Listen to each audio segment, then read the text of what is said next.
Bonsoir et bienvenue à toutes et à tous. Tout d'abord, cet accident grave sur l'autoroute Ila-Touba. Le bilan est lourd, 2 morts et une dizaine de blessés. Un véhicule particulier a percuté un car Ndiaye stationné sur la chaussée. Les 2 corps sans vie étaient des passagers du car.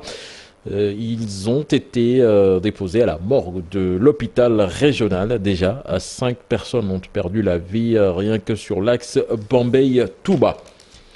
Le préfet de Mbour interdit la voie publique à Aïda Diallo pour la célébration du Magal. L'autorité administrative refuse tout folklore dans ce village situé dans la commune de Malicounda. Elle invite les forces de l'ordre à faire respecter cette décision. La veuve de Cherbé Tchotchoun, interrogée, se réserve de tout commentaire pour le moment. D'après information Ont rencontré en impacté sur les lieux. Il s'appelle Mbengaï.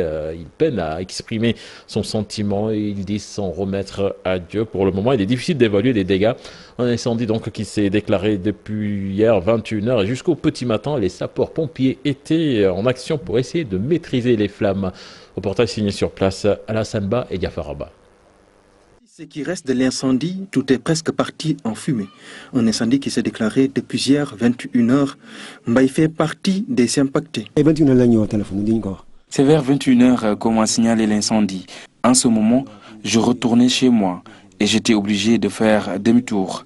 C'est par la suite que les sapeurs-pompiers sont venus. Il faisait presque 23h. J'avais une boutique et je vendais aussi à côté des divers. Il s'apprêtait à aller à Touba et malheureusement, Dieu en a décidé ainsi. C'est un soutien de famille. Ma maman était tout de suite là, en train de pleurer. Depuis qu'il a quitté l'école, il est venu s'installer ici. Il ne connaît que cet endroit. Nous sommes vraiment peinés pour lui et ses camarades.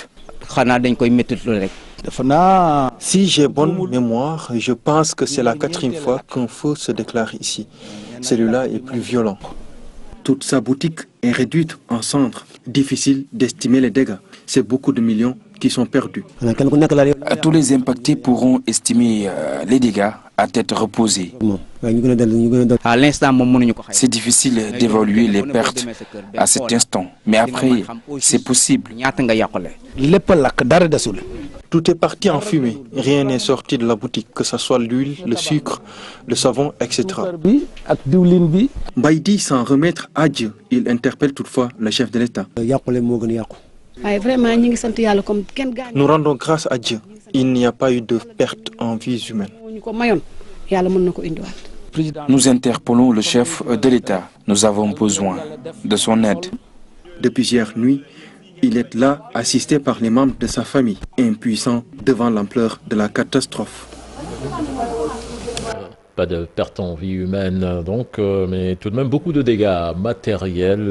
Là-dessus, nous suivons les explications d'un notre témoin et également du préfet Alioune Badara Ndoye avec des images de la Vallée Info.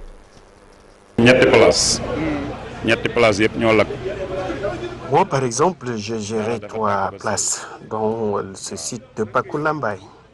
Mais je peux vous dire que tout est parti en fumée. On m'a appelé pour m'informer de l'incendie et quand je suis arrivé, j'ai constaté que l'irréparable s'était produit. J'ai perdu plus de 12 millions. C'était une marchandise que j'avais soigneusement gardée dans 2 magasins.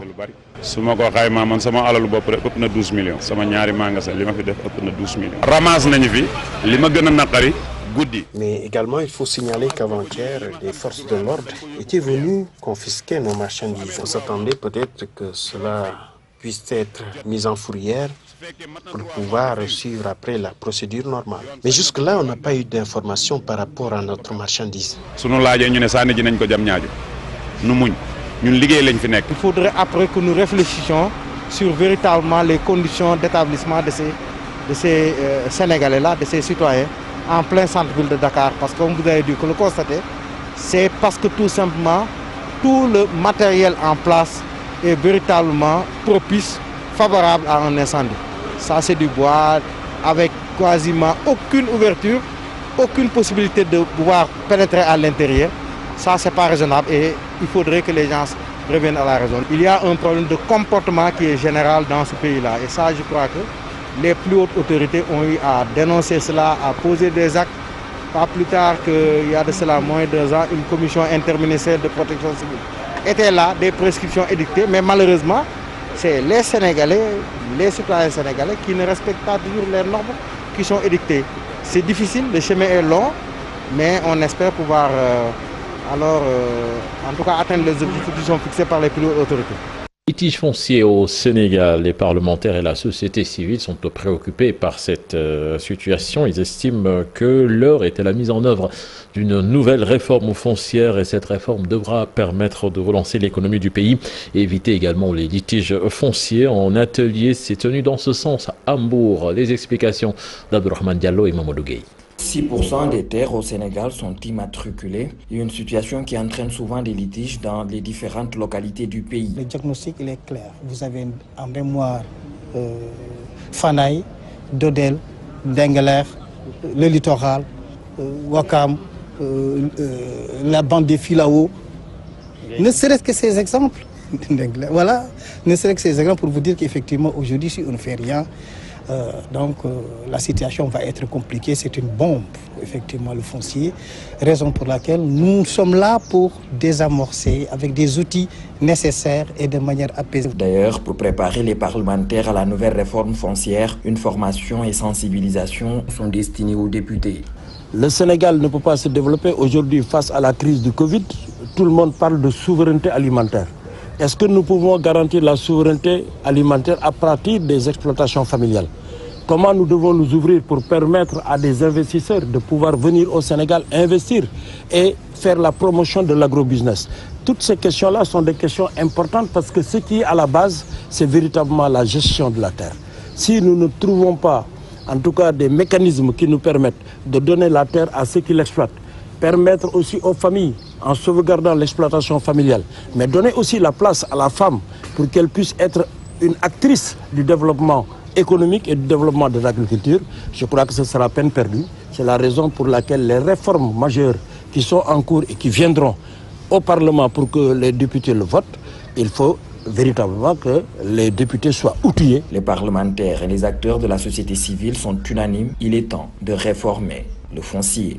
7 communes du Pakao dans le département de Sédhiou unissent leurs forces en signant une convention d'entente d'intercommunalité. Ce partenariat vise à mettre en place de grands projets pour booster le développement du Pakao. L'agence régionale de développement encadre ce projet et décide de faciliter la recherche de partenaires et de financement aux communes concernées. On voit cela dans cet élément signé Bakary Conté et Khalid Yamé.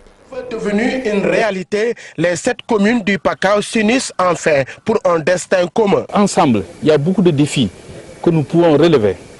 À commencer d'abord par les problèmes d'incohérence territoriale. Aujourd'hui, nous notons beaucoup d'incohérences dans nos territoires, mais en mettant en place cette entente, ça nous permet de régler les problèmes que individuellement les communes ne peuvent pas régler. Aujourd'hui, si le Pakao a besoin d'un centre de santé, on ne peut pas le mettre partout. Mais on regarde là où vraiment le lieu idéal pour implanter un centre de santé. Donc ainsi, chaque infrastructure souveraine qui va être implantée dans une communauté, dans une commune, va être l'infrastructure de toute la communauté, vraiment toute l'entente. Le conseil départemental de Sédhiou et l'ARD comptent encadrer ce projet d'entente intercommunale pour le développement de la zone. Le président va bientôt approuver le projet de plus de 300 milliards de francs CFA qu'on appelle le PACASEN rural, où les départements et les collectivités territoriales, qui étaient des communautés rurales à l'époque, vont être financés. Et il y a un guichet qui s'appelle guichet entente. Et d'ailleurs, une lettre est arrivée dans la région pour demander aux ARD de réfléchir sur des projets structurants, donc porteront et les ententes et les départements. Ibrahima Fall, préfet du département de Sédhiou, a présidé la cérémonie de signature de cette convention. Ainsi, des dispositions du Code général des collectivités territoriales qui leur permettent d'aller ensemble afin de prendre en charge des questions beaucoup plus préoccupantes et de grande envergure que les communes seules ne pourront pas gérer individuellement. Aujourd'hui, il est heureux vraiment de constater que dans le Pakao, les communes ont l'engagement ferme d'aller ensemble dans cette intercommunalité qui ne peut que leur être bénéfique dans la prise en charge des préoccupations des populations. Les populations qui ont salué ce projet d'entente intercommunalité attendent avec impatience la prise en charge des préoccupations de la localité pour le développement rapide du Pakao. Et puis l'association Sopey Al-Amin de Tivaouane accompagne des talibés en partance pour Touba. Pour cette année, 5000 masques sont distribués aux disciples mourides vivant à Tivaouane, un geste salué par le représentant du Khalif général des mourides. On voit cela dans cet élément signé Cheikh Anta Diop et Seyla Tir.